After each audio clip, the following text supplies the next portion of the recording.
Matthew chapter 14 beginning 22 hanggang 33. Dito muna tayo kukuha ng aral ng salita ng Panginoon. Amen. Matthew 14 verse 22. Basahin natin ng salitan, no? I-share natin ang salita ng Diyos sa bawat isa.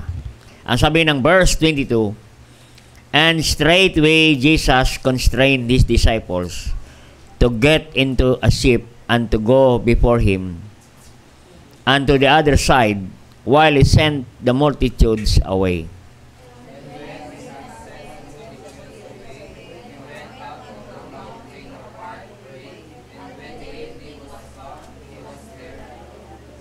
But the ship was now in the midst of the sea, tossed with waves, for the wind was contrary.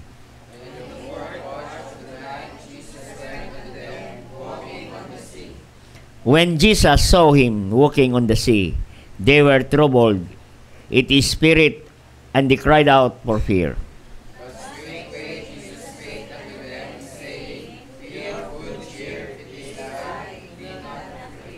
And Peter answered him and said, "Lord, if be thou, bid me come unto thee on the water."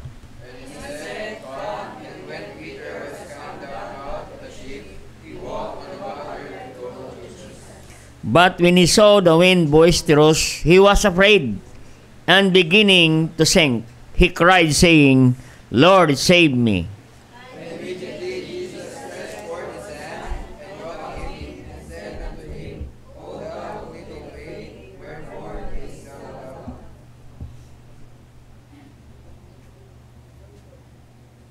Anong verse na tayo? Sa verse 32. "And when they were come into the ship, the wind ceased. Then they were in the ship, came and worshipped him, saying, Of a truth, thou art the Son of God." Tayo po mag-pray, dakilang Diyos Ama sa langit. Thank you, God, for the passage that we read tonight. Holy Spirit of God, empower the servant tonight, O God. Give us wisdom, understanding of the word, and make me a blessing to the brethren tonight, O God. Give us understanding of the word, O Lord, and send us revival tonight from our midst, O God. Cleanse our heart, forgive our sins, and all these things we ask in Christ Jesus' name. Amen. All right, you may be seated. Ang title na mensahe natin ngayon ay Things that will help you to grow. Things that will help us to grow. Mga bagay na makakatulong sa ating paglago.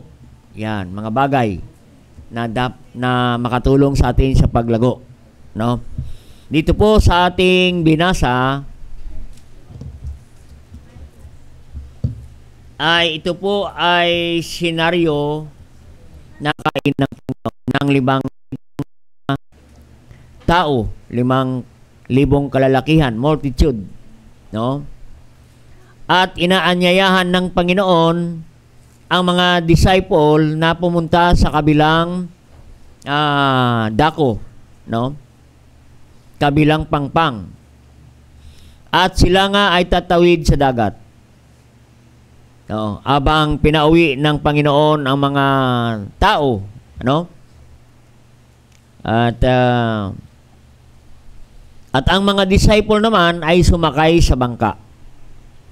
At sinabi ng Panginoon, no?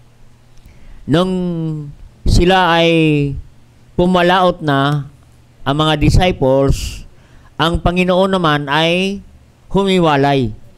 Sabi ng Biblia, verse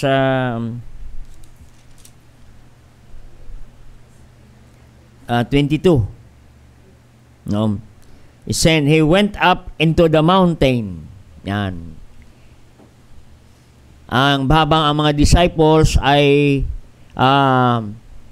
sumakay sa bangka, pumalaot, humiwalay ang Panginoon sa mga tao at sa mga disciples. Ang mga disciples ay pupunta doon sa other side, sabi ng Biblia. And the Bible says, ang Panginoong Kristo, He went up into the mountain apart to pray. When the evening was come, He was there alone. No? Habang ang Panginoon ay nandoon sa bundok upang nanalangin, ang mga disciple naman ay nung gabing yon ay ang kanilang bangka ay hinahampas ng malakas na alon, malakas na hangin, sabi ng Biblia sa ating binasa. Sabi ng Biblia, the wind was contrary. The wind was contrary. Ang malakas na alon at malakas na hangin ay hindi na pumapabor sa kanilang sinasakyan na bangka. So dito po, aralin natin ano ang mga bagay na nakakatulong sa ating paglago, sa ating buhay Kristiyano. Things that help us to grow. Things that will help us to grow. We notice in verse 22,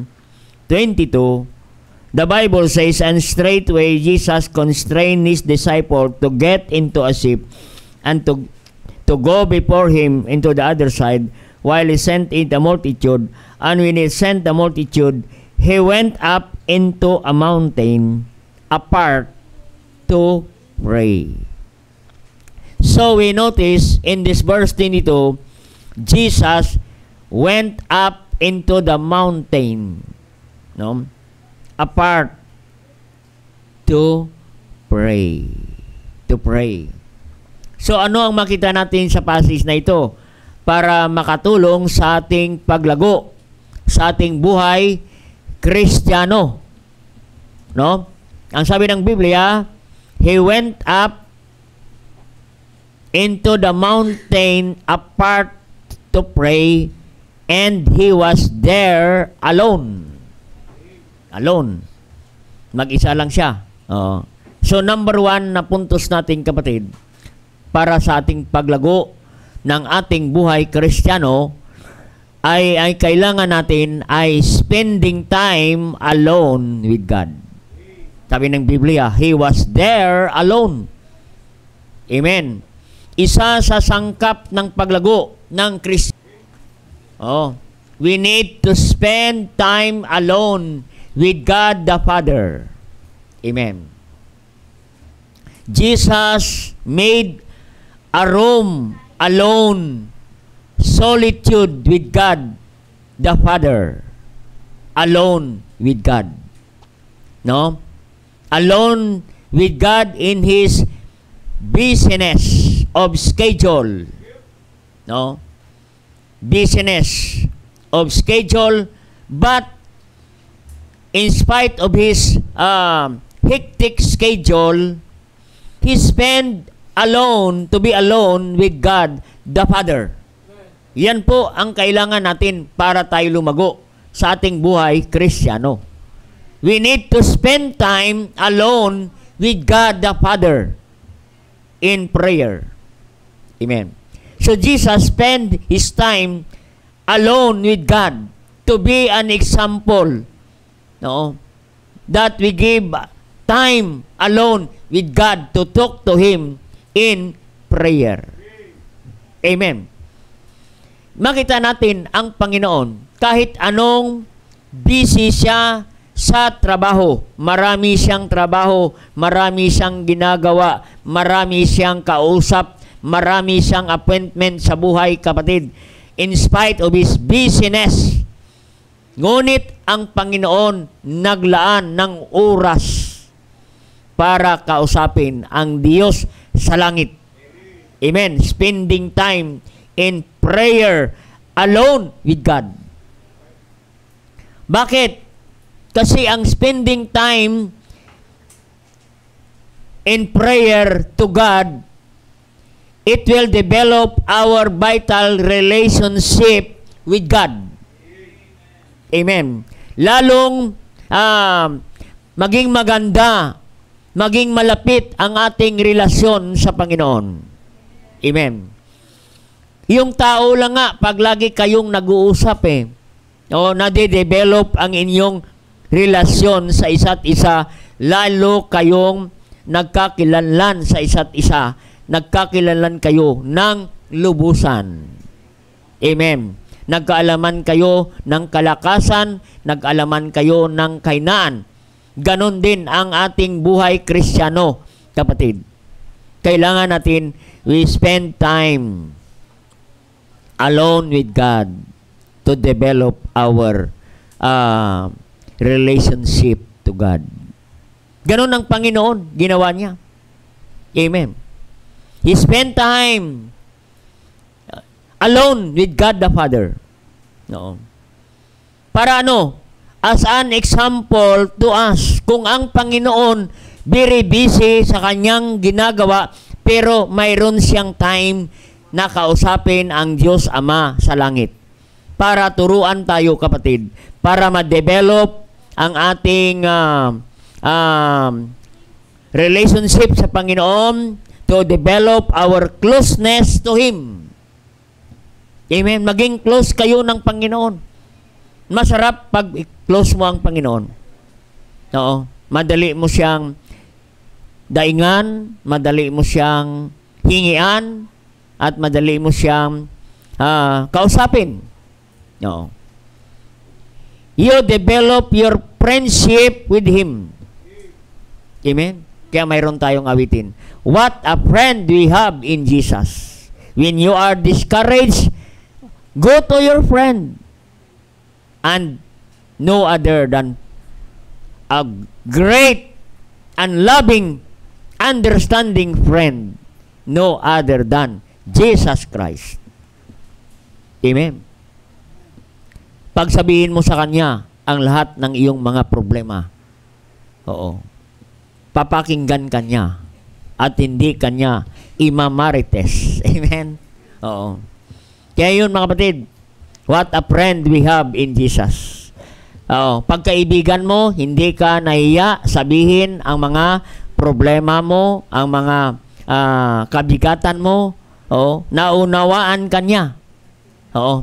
Dahil kilala mo siya at kilala ka rin ng iyong kaibigan. Amen? Ganon din sa Panginoon.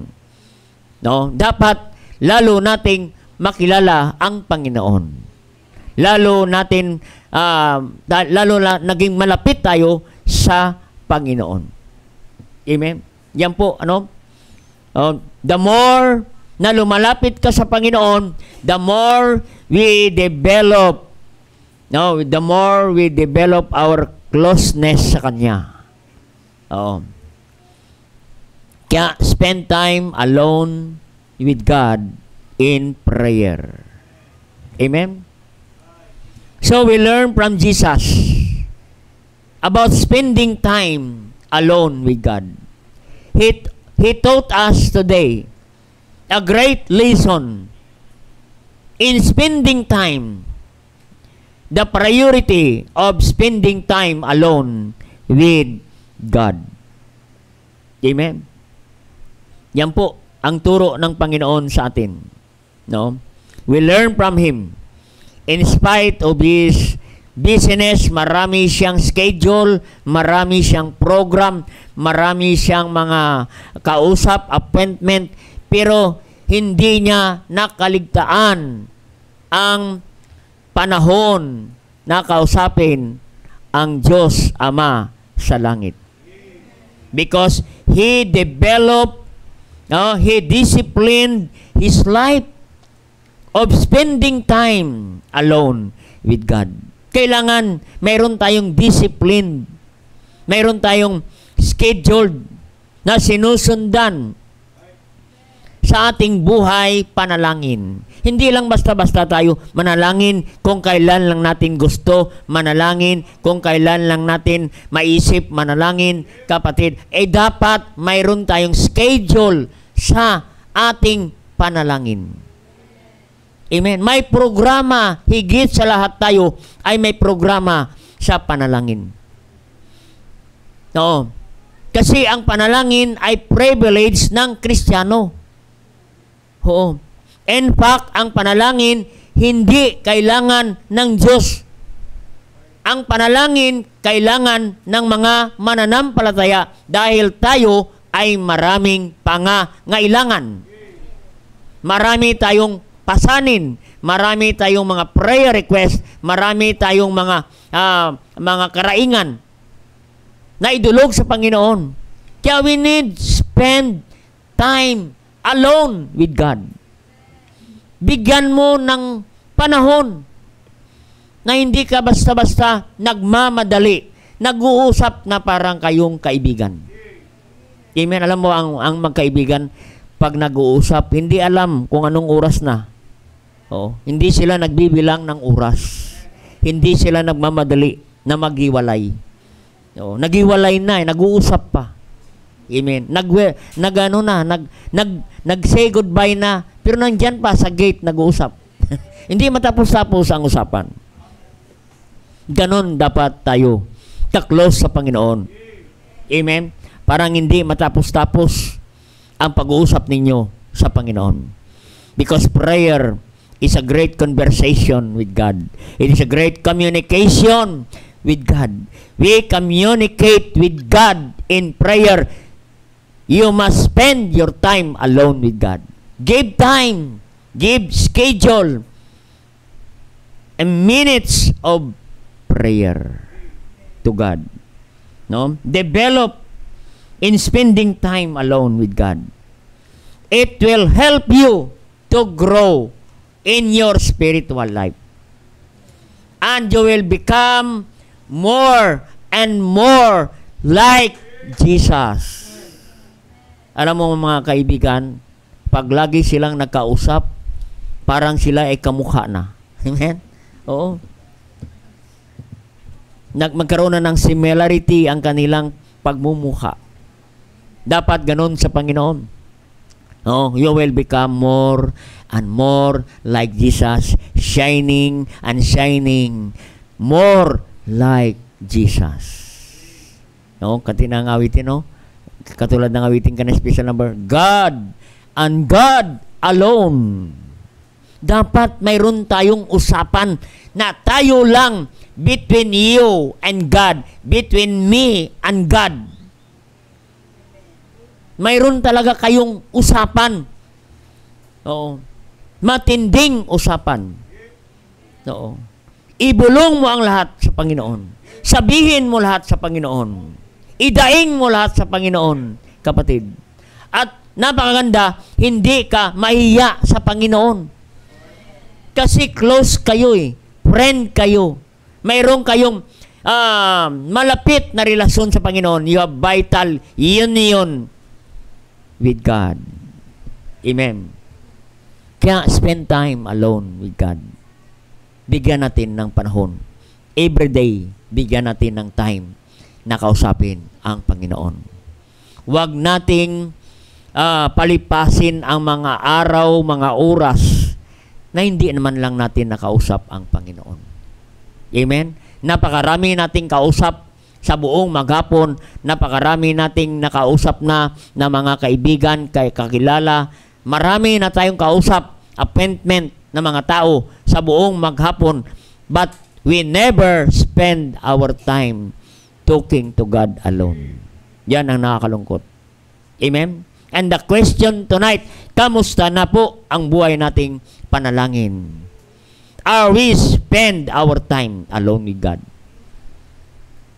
Kamusta na po ang ating buhay panalangin?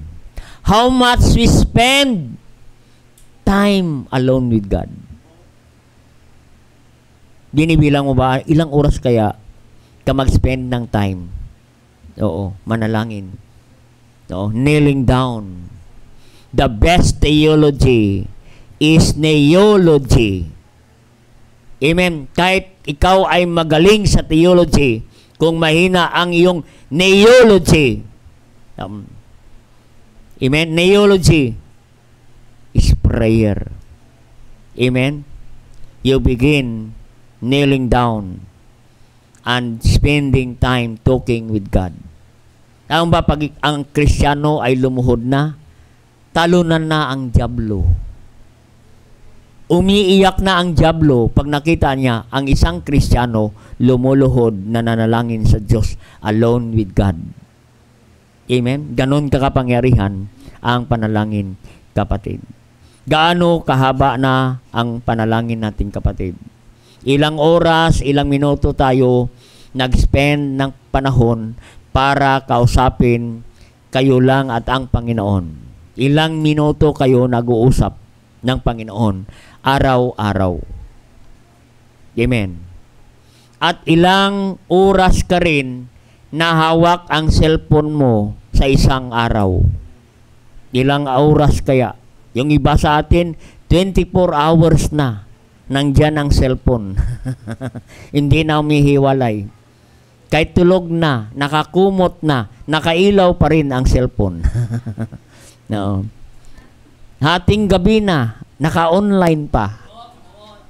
Dapat, bakit hindi natin subukan na online din tayo sa Panginoon by spending time in prayer alone with God?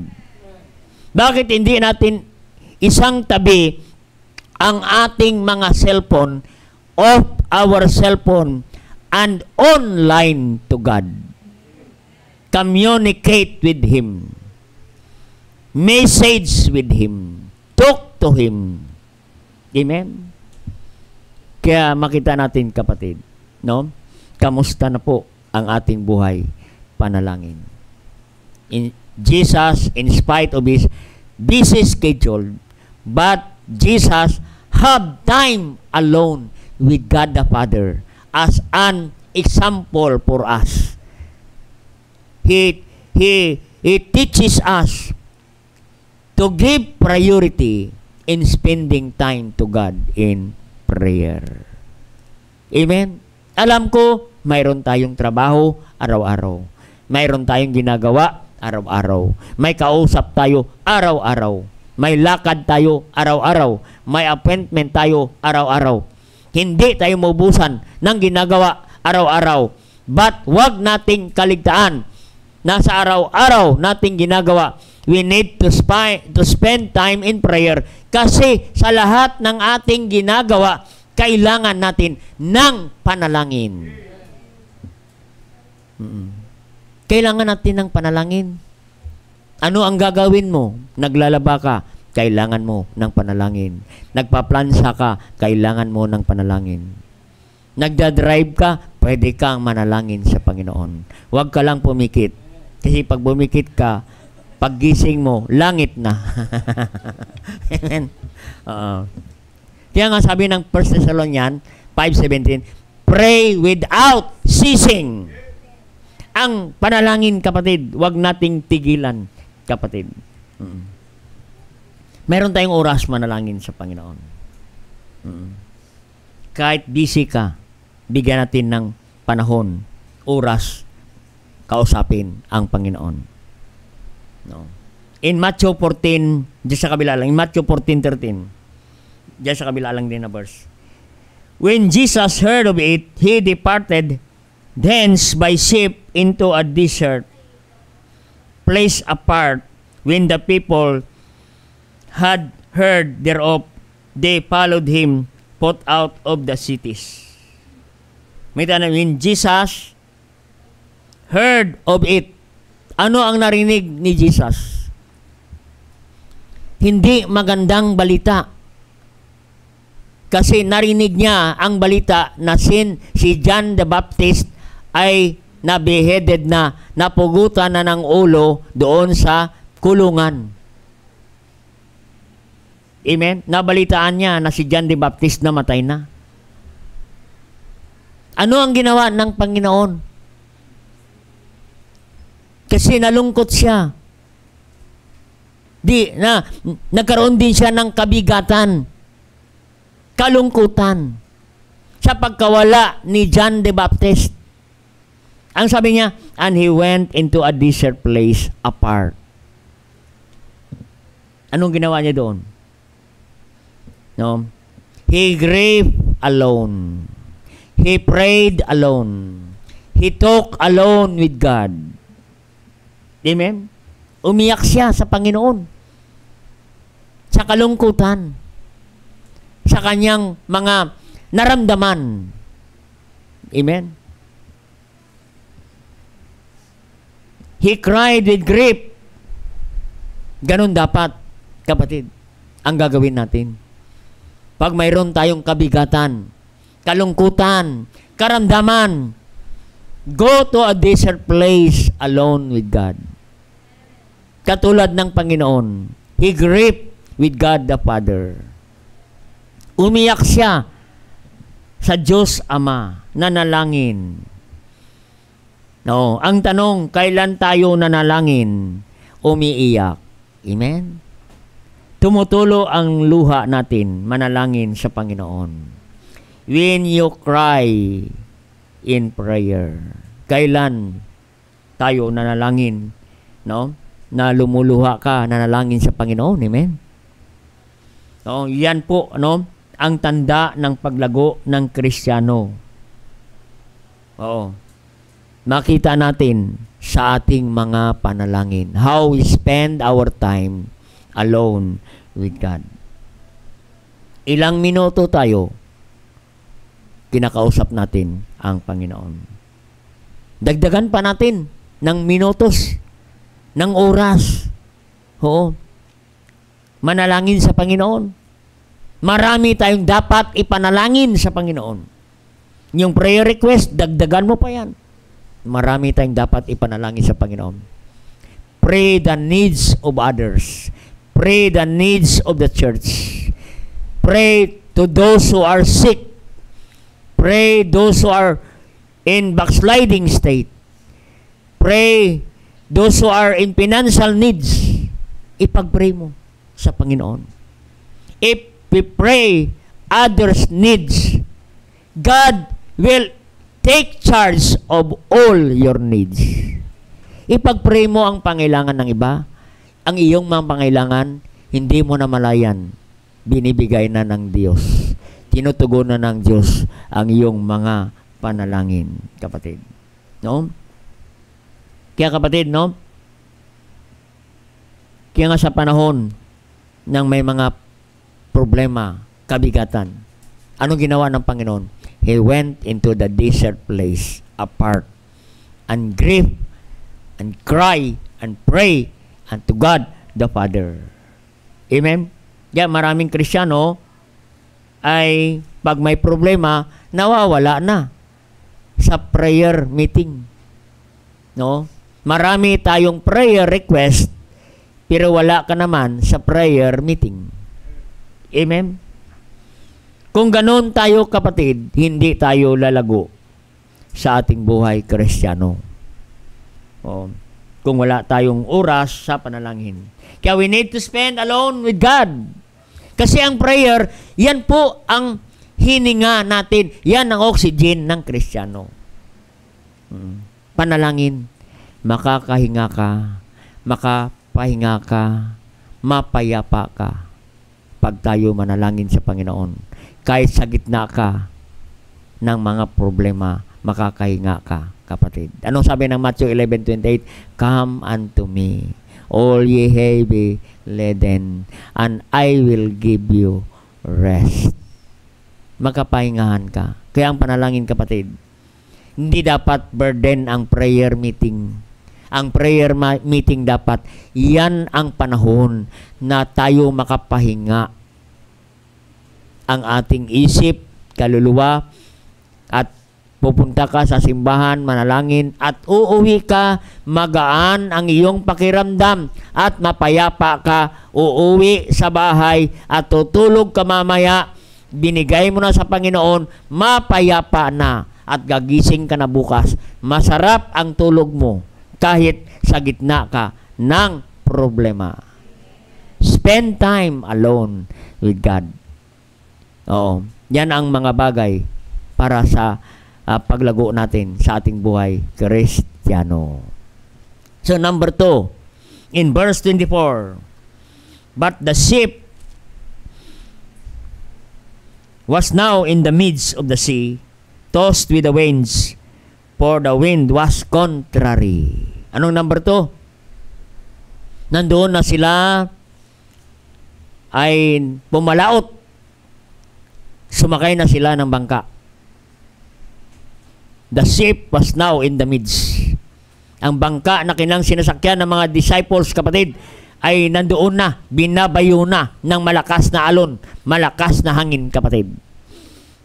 But what the disciples did, they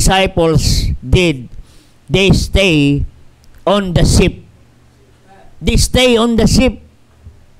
Amen. So number 2, in the midst of the sea, in the midst of the wind, in the midst of the storm, stay in the local church. Amen. The ship is the picture of the local church. Amen. Para makarating ka sa other side of the lake, stay on the ship. Stay on the local church. Kung gusto nating lumago sa ating buhay Kristiyano, makarating ka doon sa maturity ng iyong buhay Kristiyano. We need to stay in the local church. Kung gusto nating lumago, makakarating ka. Ma-reach mo ang iyong goal mo sa buhay kung magstay ka sa ship. Kaya nga ship is the beautiful picture of the local church. Whenever you are in the midst of the sea, in the storm, in the strong wind, you must stay in the local church. Kasi nandoon sa ship, kahit malakas ang alon, nandoon pa rin ang protection ng Diyos. Nandoon pa rin ang pangako ng Diyos. Nandoon pa rin ang presensya ng Diyos. Amen. Kaya saan ka pa mag-stay? Mag-stay ka na sa local church para kung gusto mong lumago. No. Sa paglago ng Kristiyano, kailangan talaga natin ang local, Bible-believing, preaching, hellfire, Bible-believing Baptist Church. Amen? Kahit nga Miyerkules, hellfire preaching pa rin. Amen? Kasi ang local church nandoon para alagaan ka spiritually, para lumago ka spiritually. Amen? Tandaan natin, apart from the local church, you will not grow in your spiritual life. You will not become matured in your Christian life. Hindi ka magmamatured kung wala ka sa simbahan. Hindi ka lalago kung wala kang simbahan.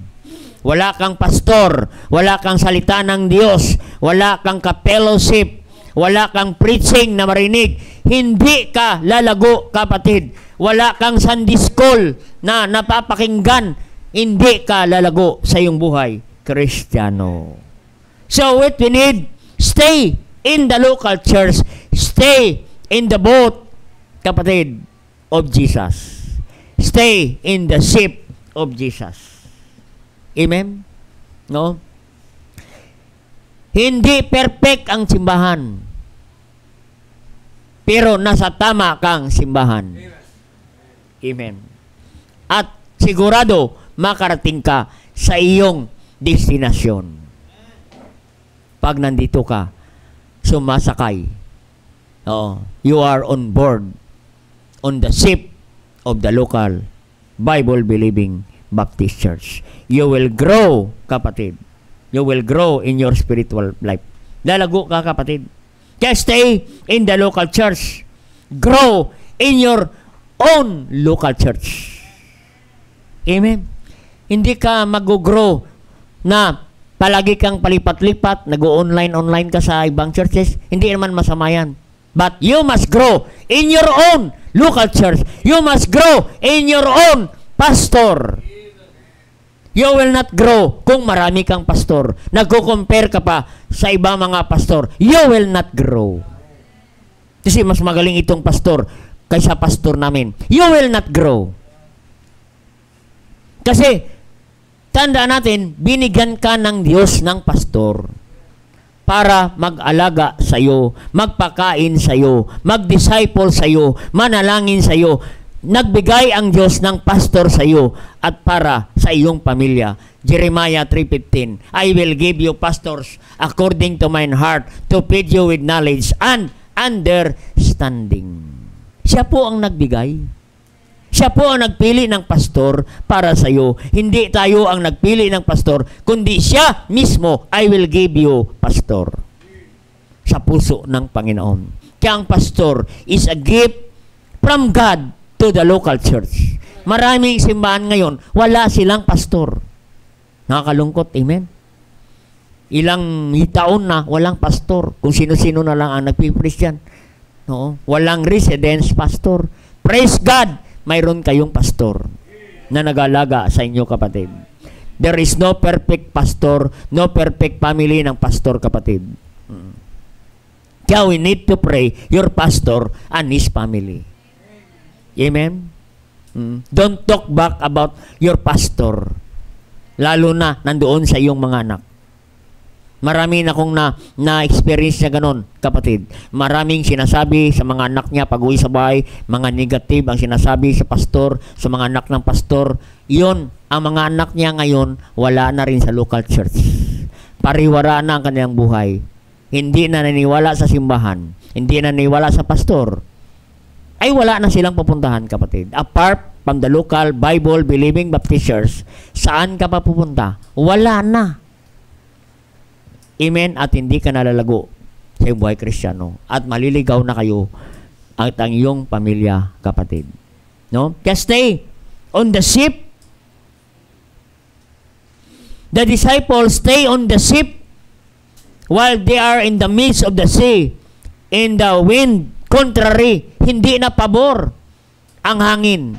Minsan, kapatid, hindi pabor ang panahon sa atin. May kumukontra, may nagadlang, may nagpipersecute. Pero we need to stay. Continue ka lang sa gawain ng Panginoon. Amen? Stay ka lang. Oh. May mga waves. May malakas na hangin, may alon pa. Oo. Hadlangan ka para hindi ka masakay sa bangka. Sakay ka lang, kapatid. Oo. Kahit di umuyuga ang bangka, sakay ka lang. No. Nandyan ang proteksyon ng Panginoon. Nandyan ang presensya ng Panginoon. Nandyan ang provision ng Panginoon. Kasama mo ang Panginoon. Amen? Even you are in the midst of the sea, tossed with the waves, kapatid. Stay ka lang sa bangka. Yan ay bangka ng Panginoon. At siya ang nagpasakay sa iyo dyan. At siya ang naglagay sa iyo dyan, sa bangkang yan. Huwag kang umalis sa bangka hanggat hindi sinasabi ng Panginoon na bumaba ka na. Amen? Oo. Stay ka lang. Oo.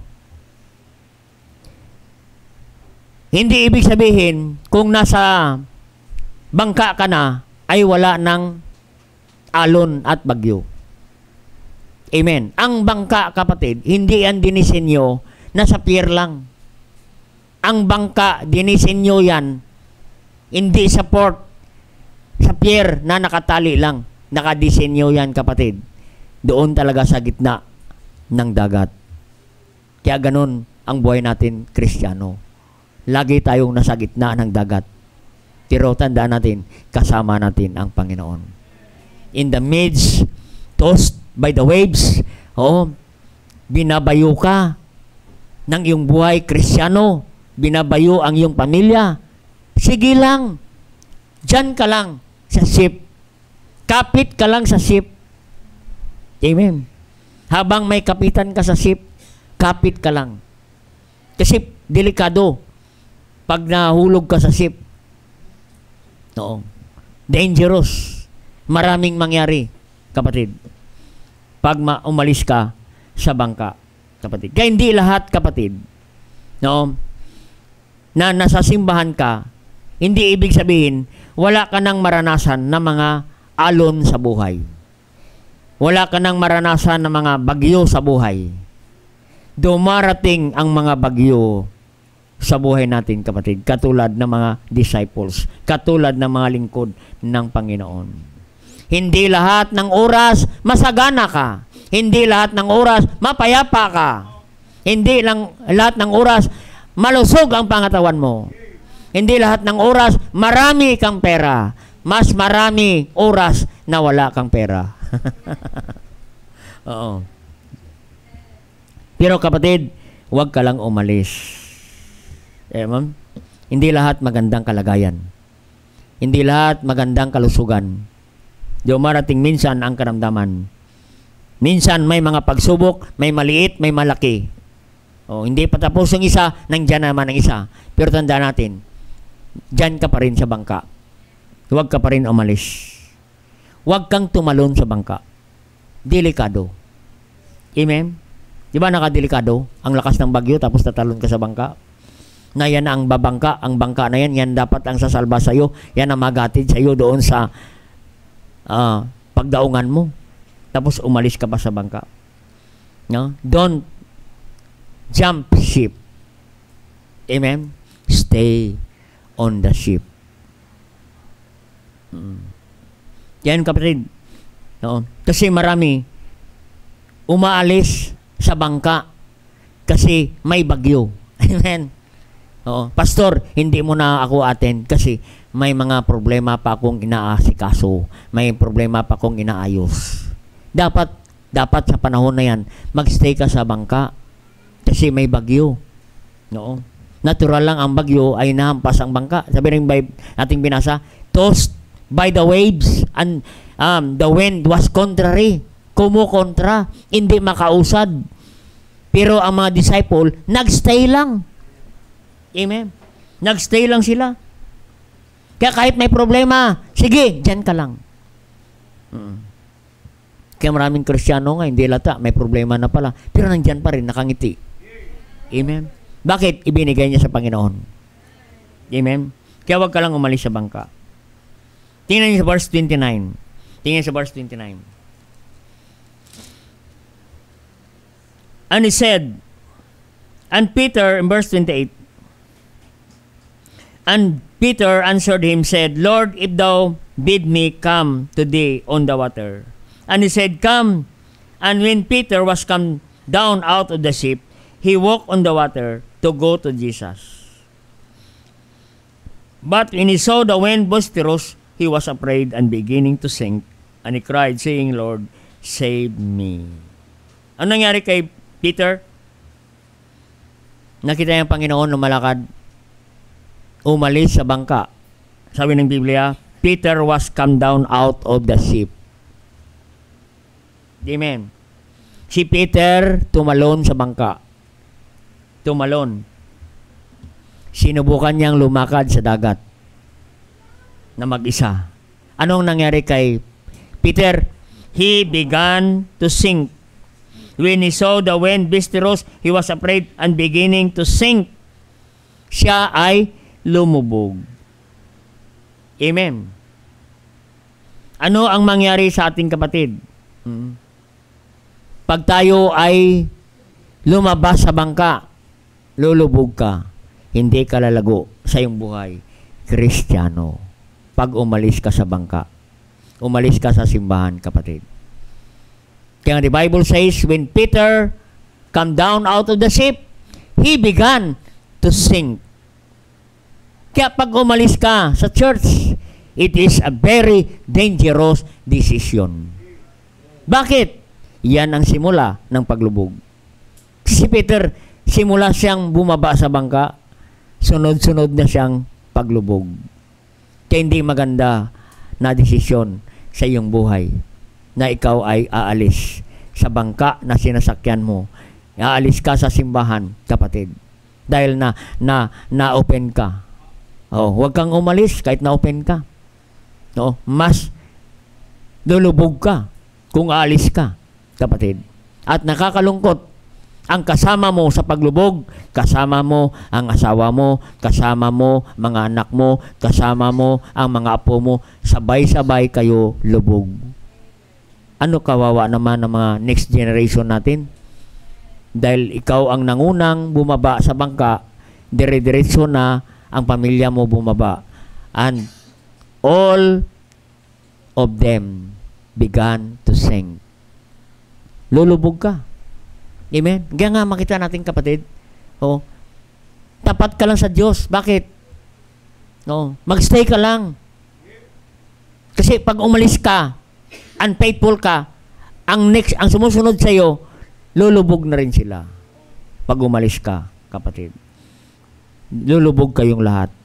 At hindi na kayo lalago. Tutuluyan na kayong lulubog. At hindi na kayo magamit ng Panginoon.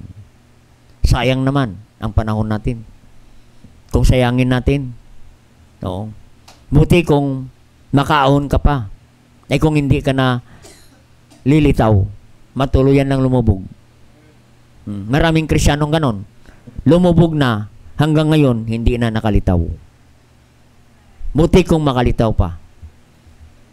Ay kung matuluyan ka ng lumubog, kawawa naman ang mga anak mo. Tuluyan na silang lumubog. Stay in the local church, even in the midst of the sea, tossed by the wave, and boisterous wind. Stay ka lang, kapatid.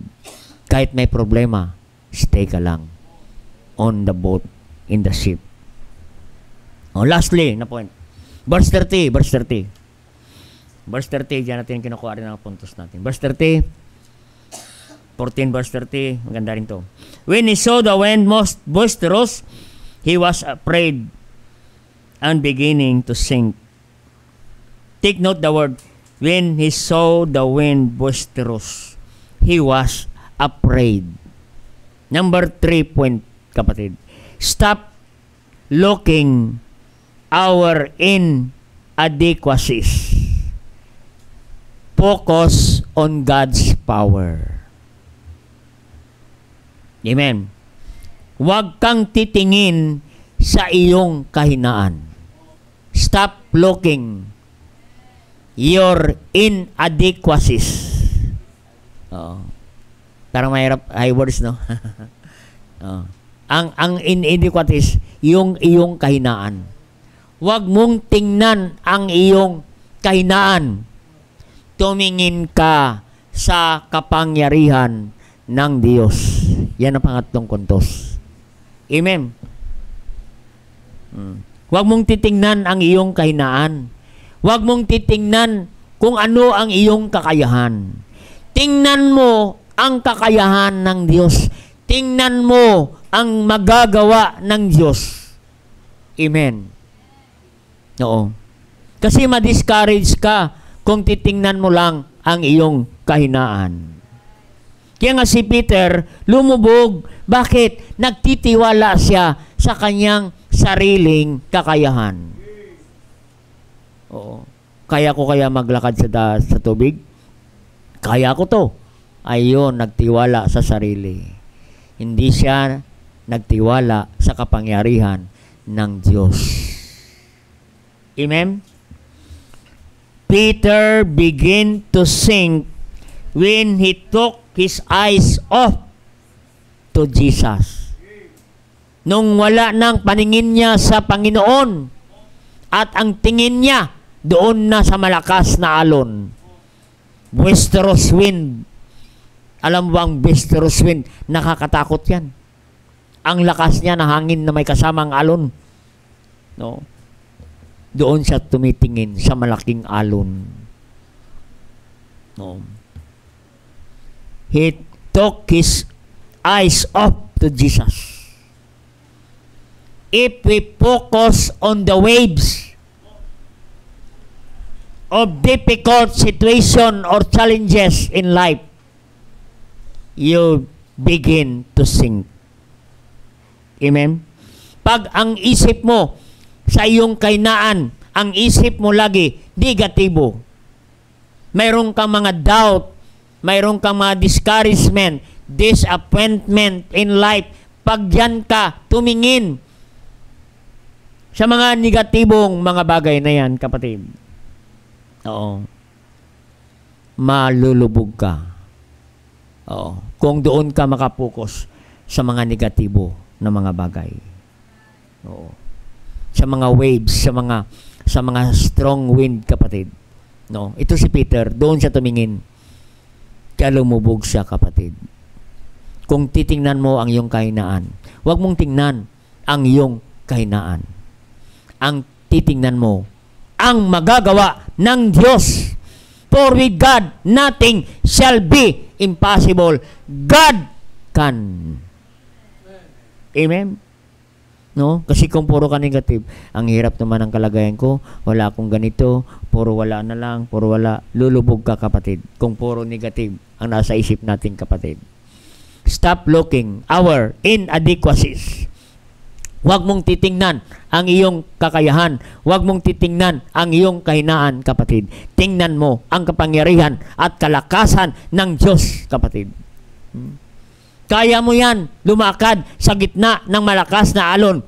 Basta kasama mo ang Panginoon. May pangako siya, hindi ka pabayaan, hindi ka iwan. Hebrews 13 verse 5, I will never leave thee, nor forsake thee. Amen?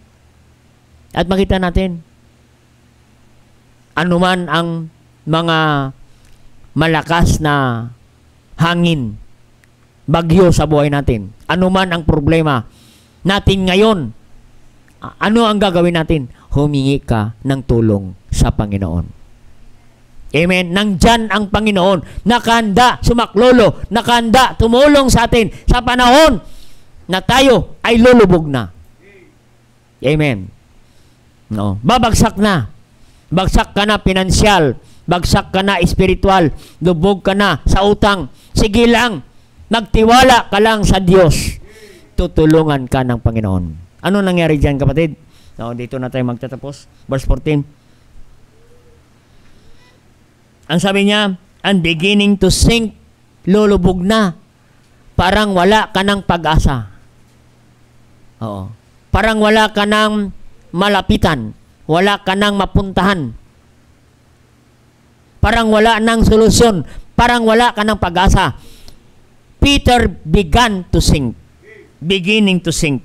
But he cried unto the Lord. Amen. He cried for help. Amen. Kailangan natin ng tulong. Tutulungan ka ng Diyos. Amen. Anong sabi ng Panginoon? No? Tutulungan ka ng Panginoon. Ang sabi ng Panginoon, and immediately he stretched forth his hand. Amen? Nandyan ang kamay ng Panginoon. Amen? Yan ang ganda sa Panginoon. Amen? Lulubog ka na, wala nang pag-asa. Pero kapatid, lumapit ka sa Panginoon. Our God is our helper in times of our need. And immediately, Jesus stretched forth his hand nung si Peter ay kailangan ng tulong na siya ay palubog na. And Jesus stretched forth his hand and caught him and said, O thou little faith, wherefore didst thou doubt? Sabi ng Panginoon kay Peter, bakit naman Peter, hindi ka nagtiwala, hindi ka tumingin sa akin? Doon ka tumitingin sa malakas na hangin. Hindi mo ba alam na kontrolado ko ang hangin? Amen? No? Kontrolado ko ang hangin. Nakita mo ang una nilang account, kapatid, nung sila rin ay binagyo mga disciples? Oo. Humingi sila ng tulong sa Panginoon. Anong sabi ng Panginoon? No? Sinaway niya ang mahangin at bagyo. Kaya nga, tumigil ang bagyo at hangin. At ang sabi ng mga disciple, what manner of man is this? Even the wind, even the sea obey him.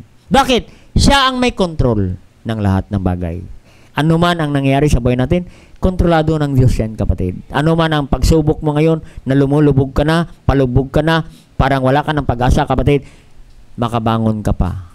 Nandyan ang Panginoon. Kaya huwag kang mawalan ng pag-asa. Trust in the Lord with all thine heart, and lean not thine own understanding.